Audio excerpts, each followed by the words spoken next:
Mwanzo nataka nimpatie kongole rais wetu, kwa sababu katika maandishi tunafunzwa kwamba ni muhimu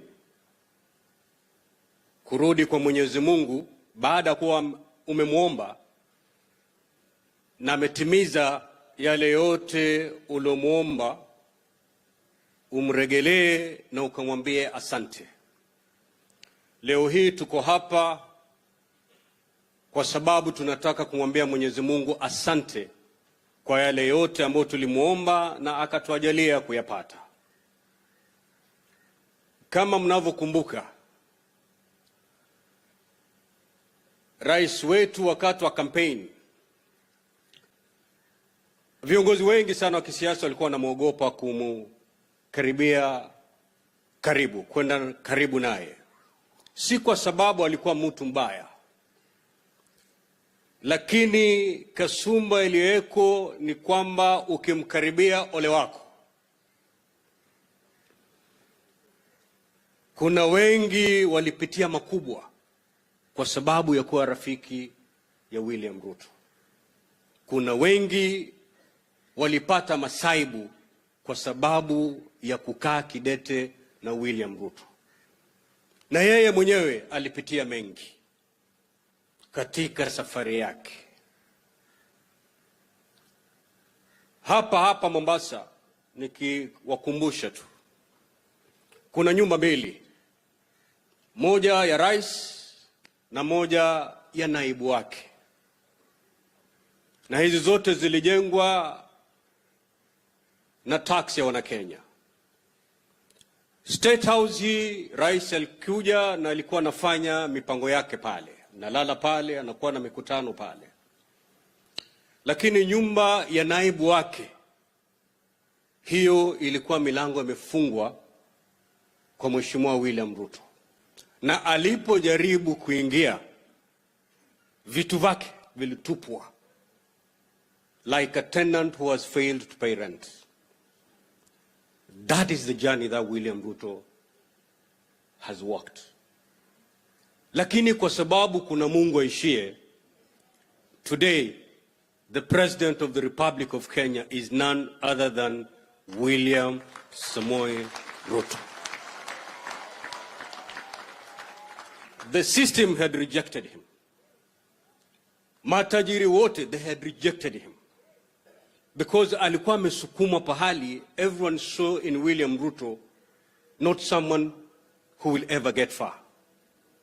Lakini kama vile tunavyokumbushwa katika Zaburi 118 mstari wa 22 mpaka 23, the stone that the builders rejected became the cornerstone.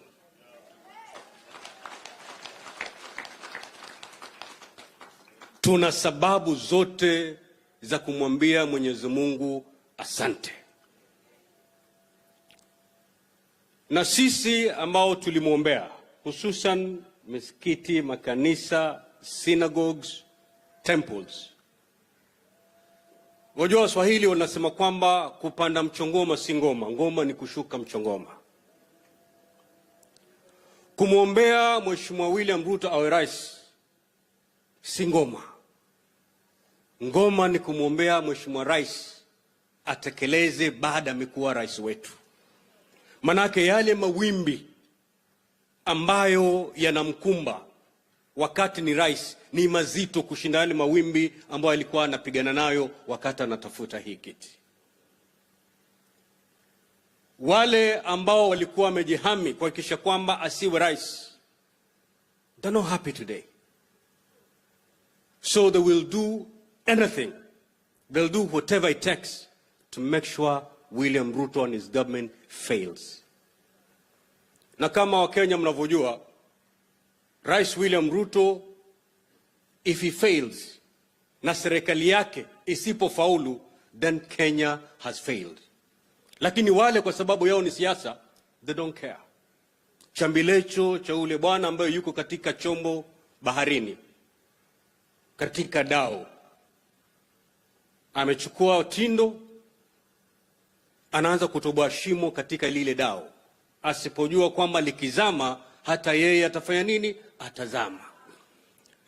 those people who are fighting the president, in the event that he fails, but we know he won't fail because God is with us.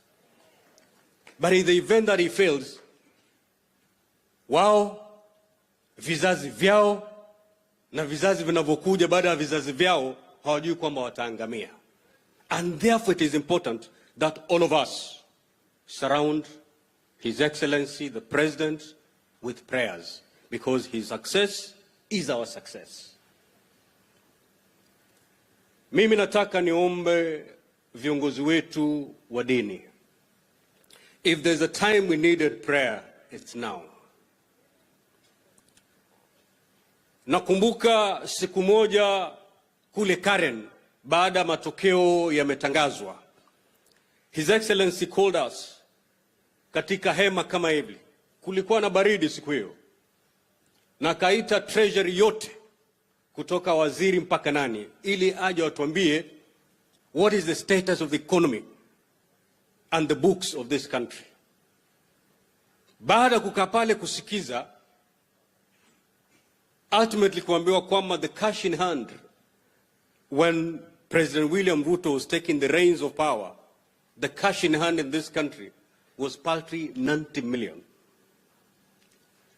Nakumbuka baada ya presentation ya treasury wakati huo, there was 1 minute of silence, not prompted by anyone. There was a minute of silence. Baada ya ile dakika ya kutojua tuseme nini, nakumbuka rais alituangalia na akasema, gentlemen, we have work to do. So ile mzigo ambaye aliwekwa kwa kichwa baada ya uchaguzi ni mzito kushinda ule mzigo aliokuwa nao wakati anatafuta urais. Lakini maandishi natuambia kwamba Mwenyezi Mungu hawezi kupatia mzigo na akose kupatia nguvu za kubeba mzigo ule. We pray kwamba Mwenyezi Mungu atampatia nguvu rais wetu za kubeba mzigo huu. His Excellency is faced with very hard choices, and he has to make very tough decisions. Some of these decisions may appear to be very punitive today, but in the long run, Kenyans are going to celebrate this month. One of the most difficult decisions the president had to make, because he was faced with two options. Baada kuambiwa the economy is in this state, he had two options: either to run to the international financial market and continue the borrowing, because it has been the order of the day, or to stop the borrowing and say, kama wa Kenya tuna madeni ya kutosha. Ukiona inch, if you see a country giving its primary installations as collateral for loans, jua tumefika pabaya. Hapo ndipo tulikuwa sisi kama wa Kenya when the president took over the reins of power. He could have decided to make a very popular decision.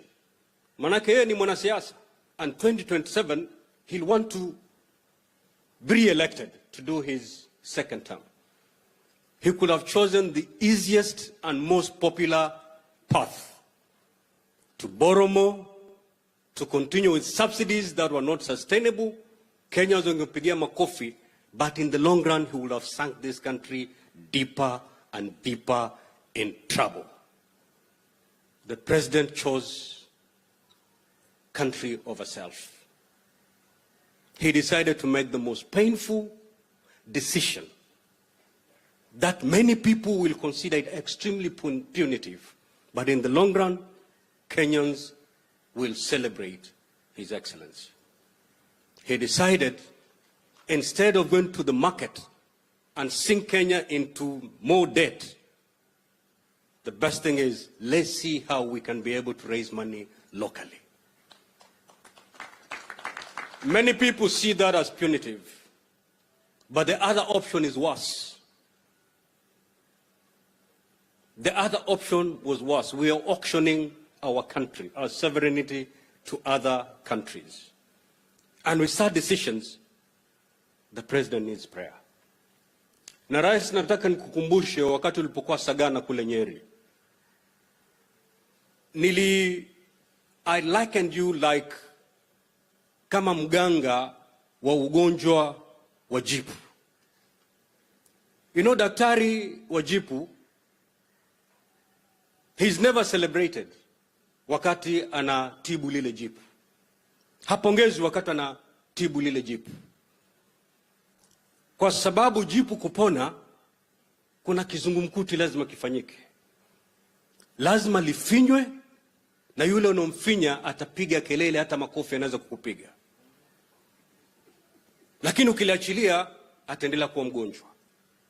Acha kupige, acha matope kurushie, mata kutemee, akuume, lakini ngangana lele jipu. Ultimately, baada ile jipu limekuwa kovu, yule mgonjwa atakuja na mbuzi na zawadi kukupatia kwamba ulinisaidia. That is what the president is doing. Kufinya jipu. You have our prayers, finya lile jipu. Sufuria zitavaliwa kwa kichwa, finya lile jipu. Maandamano yatafanyika, finya hilo jipu. Utaitwa Zakayo, finya hilo jipu. Because ultimately, wale ambao wamevaa hizo sufuria, wale ambao wanakuita Zakayo, they will be the first kuleta mbuzi na kukwambia kongole kwa mambo ulofanya. Nikimalizia hapo, nataka nichukue fursa hii kumwalika rais wetu aje azungumze na waumini. Asante sana rais, karibu.